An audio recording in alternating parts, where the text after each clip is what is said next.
Hey there guys, today we're going to be taking a look at probably one of the most misused and underrated aircraft in the game, the Su-25 Frogfoot, the 10.3 variants to be specific. Honestly, I've been meaning to cover this thing literally since starting this channel, so I'm excited to finally get around to this. The reason I describe this thing as misused and underrated is because this is an airframe which is basically totally unique compared to any others in the game in terms of how it performs and handles, so if you play it like you would just about anything else, including other subsonic attackers, you're going to get stomped on. The main notable and unusual flight characteristics of this aircraft are that it has a very low top speed of only around 600 miles per hour, but you can reach that speed very, very easily, which will require you to keep a close eye on both your throttle and air brake, as well as the fact that while it's not very maneuverable, this aircraft has very good energy retention in the vertical. Also worth mentioning is that the Su-25 has an incredibly tanky airframe and will actually be able to fly home not just on one engine, but on one damaged engine and with the airframe shot up. So feel free to take a lot more risks with this aircraft when performing head-on maneuvers and whatnot. Before we get into strategy and how to best utilize these characteristics, let's talk about kit. The primary air-to-air missiles for this aircraft are the R-60Ms. These are 30G all-aspect missiles, and at a battle rating where you frequently encounter aircraft with no countermeasures, these can basically be free kills if used correctly. Don't be too liberal with your use of these missiles though, since they have incredibly short range and also don't pull very well at low speed. Again, I'll talk more specifically about when to employ these weapons once we get to strategy, but just know that if you want to use these effectively, you need to save them for very specific situations if you don't want to waste them. The other air-to-air weapon I like to use, which isn't technically an air-to-air weapon at all, is the S-25.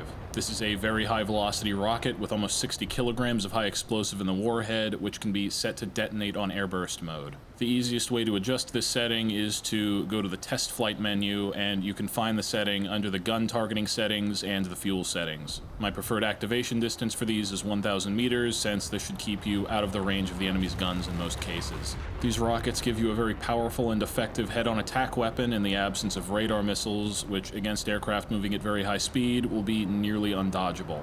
Also, these are just quite frankly really funny and entertaining to use.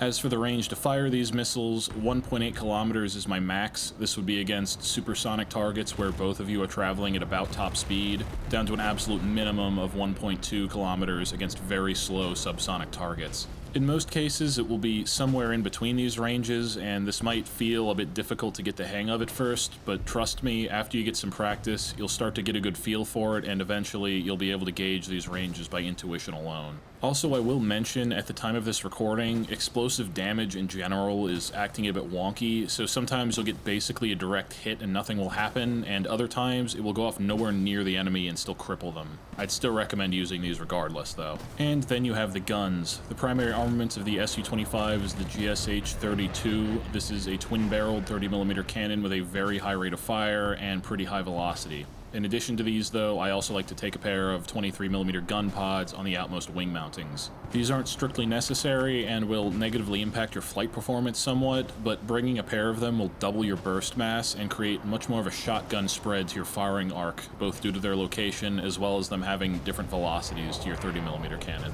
You can mix and match all three of these weapons however you prefer, but my usual loadout is 2 S-25s on the innermost pylons, 2 gun pods, 1 spot outboard of those, and 2 R-60Ms. You can definitely bring more S-25s than that if you feel like it, but again, up to you.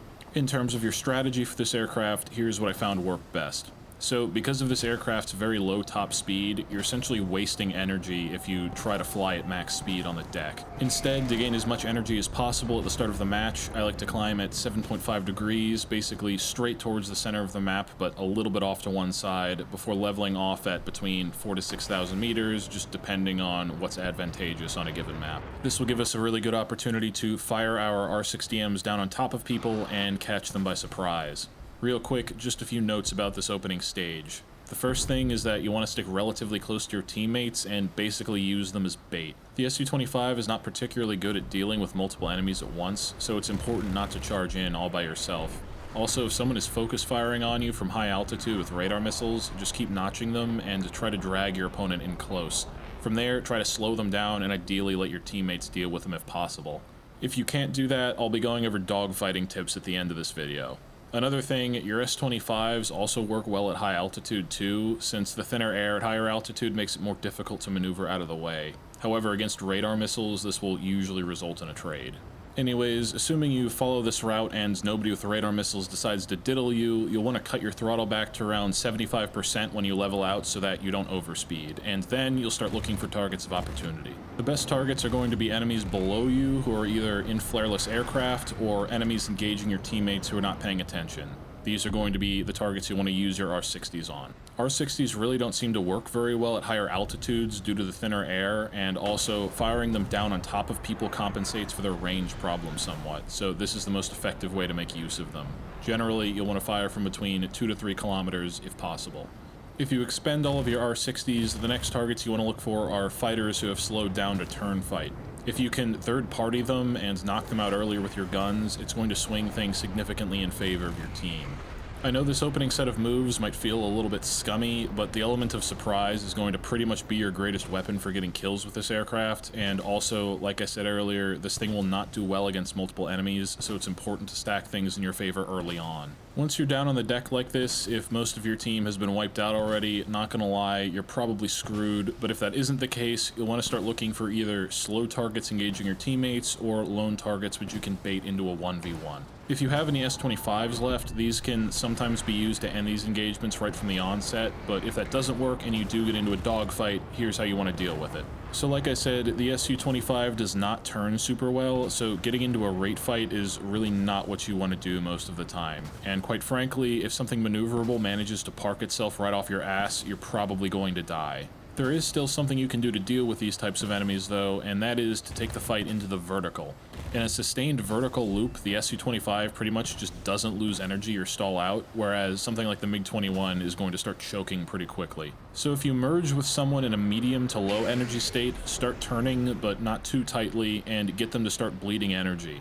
Once you're confident they're in a lower energy state and far enough away from you that you're out of gun range, go full vertical, occasionally rolling to change the axis of your turn and make it more difficult for them to hit you with their guns, and try to stall them out. Alternatively, if you encounter an opponent in a very high energy state that doesn't fall for the S-25 trick, forcing an overshoot is another good way to force them into a lower energy state, since newer players especially will often overcompensate by trying to slot in behind you. The Su-25 stall speed is very low, so you'll often be able to remain controllable at lower speeds than your opponents. One aircraft I want to specifically mention due to how common it is at this BR and because of how unusual its flight characteristics are is the A-10. If you end up in a dogfight with one of these, the roles are going to be almost reversed compared to what we would normally do, so we'll want to play things a little bit differently. The A-10 is slower than you and has worse energy retention, but is also more maneuverable than you, and I believe has a lower stall speed than the Su-25. So if you run into one of these, here's how you want to handle it. First off, keep your distance. The A-10's 30mm cannon has much longer effective range than most aircraft cannons, so if you slow down too much, they might be able to pick you off even if you're well over a kilometer away. Also, definitely do not try to just turn fight them, because I promise you, you will lose. Instead, you first want to try to get them into a low energy state, and you can do this in a couple of ways. If after the merge they decide to fully pull in towards you, this will basically already be accomplished and you can move on to the next step. But let's say hypothetically you have one of these guys parked about a kilometer off your ass in a similar energy state to you. The first thing you want to do is enter a very shallow turn, forcing them to turn with you. This is going to bleed both of you of energy, but he's going to bleed it out faster. Once you see you're starting to gain some distance from them, you can tilt your nose up a bit so that you're turning while gaining altitude. This is called a spiral climb and is a great way to pull off what we like to call an energy trap. Some people may not fall for this maneuver, but that's totally fine in this case because if he tries to run away, we can still outrun him. If he doesn't fall for it though, you should be able to come back down on top of him after he stalls out. When you do this though, just remember to be cautious because the A-10's very low stall speed means he may be able to whip his nose around a lot sooner than you might expect, so be very conservative when deciding how soon to turn in on him. One last tip for you guys, the Su-25 has quite a large load of countermeasures, so if you find yourself in a furball, I like to switch on periodic countermeasures so that I don't have to worry about somebody third-partying me with a missile. I don't remember if this has a default keybind, but you can find this setting under the weaponry section, a few rows down from the fire countermeasures setting. Anyways guys, that's going to wrap it up for this one. If you enjoyed this content, don't forget to like, comment, and subscribe. Check out the playlist in the description for guides like this one on other aircraft, and I'll see you guys in the next one.